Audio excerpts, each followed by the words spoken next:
The wordless lessons. Saint Joseph teaches fathers, from new dads and granddads to godfathers and expectant dads, are timeless reminders well suited. Lesson number 1. Accept what God allows. He's a strong, silent type, but his influence is undeniable. You can imagine that Joseph, as a carpenter, was familiar with crafting beautiful spaces.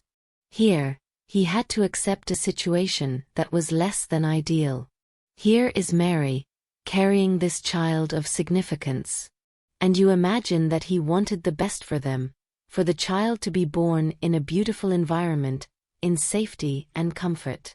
Saint Joseph realizes that he has to let go of his ideas of what is perfect to accept what God has given him, which in human terms is imperfect. But really, from God's standpoint, it was perfect. Lesson number 2. Be humble. Joseph was a quiet, humble man. Not to be like the boss, overbearing. We try to be this humble dad and grandpa because we have a very high personality. You can be very overbearing and not very humble. And so we try to be this servant to all. That also goes for his interactions with each of their children and grandchildren.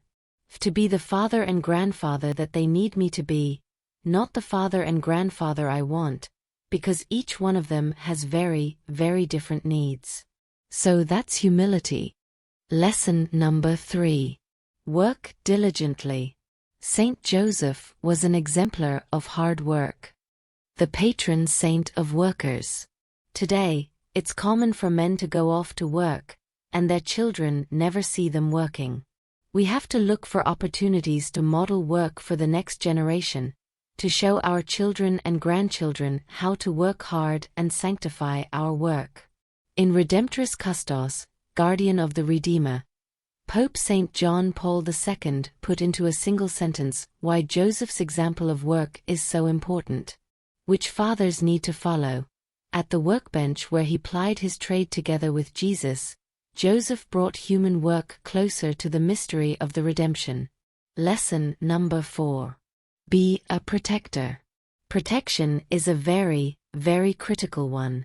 Realize that your role as a man is to protect your family. In today's culture, there are issues with saying that. But as men, we're called to protect our wives and children. After all, Joseph got up in the middle of the night and fled fearlessly to Egypt, where he didn't speak the language. It was a hostile place for him. He went to protect his family. Lesson number 5. Be chaste. He was chaste. He's a model for that. Seeks the intercession of Saint Joseph every morning and suggests men, daily, ask for Saint Joseph's intercession because he was a man like no other man. Lesson number 6. Be prayerful. Saint Joseph is an exemplar of prayer.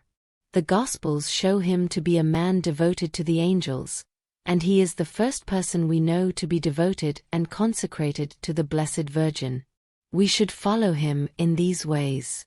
Lesson number 7. Lead spiritually. Saint Joseph was called to lead his family spiritually, and so are we. It's not that we're better than the others. Saint Joseph wasn't. Mary and Jesus were sinless from conception. But we're called to lead in ways that God has prepared us to lead, and only we can lead.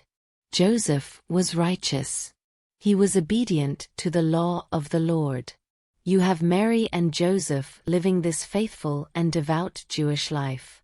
That was the context in which Jesus was raised. This example led Jesus to the temple. Putting Joseph's lesson into practice today, go to Mass. Bring your children to Mass like Saint Joseph obediently brought Jesus to the places that the Jewish law required. Throughout his life, they were faithful to go to the temple and hear what the New Testament refers to as the sacred writings and the Old Testament. To do what the Church asks is something that Saint Joseph modeled and something that we can do as fathers of our young children. To add yet another perspective, Acts 2 verse 42, describes how the early church grew as the members devoted themselves to the teaching of the apostles, and to the communal life, to the breaking of the bread, and to the prayers. The chapter also describes how the apostles, day by day, went to the temple together, just like the Holy Family. So our job as Catholic fathers is to raise our children with the hope of the people of God. For all of us Catholic men, Saint Joseph is a man of significance, a role model in many ways, and somebody who we can continue to rely on through prayer and intercession and his example given to us in the Scriptures.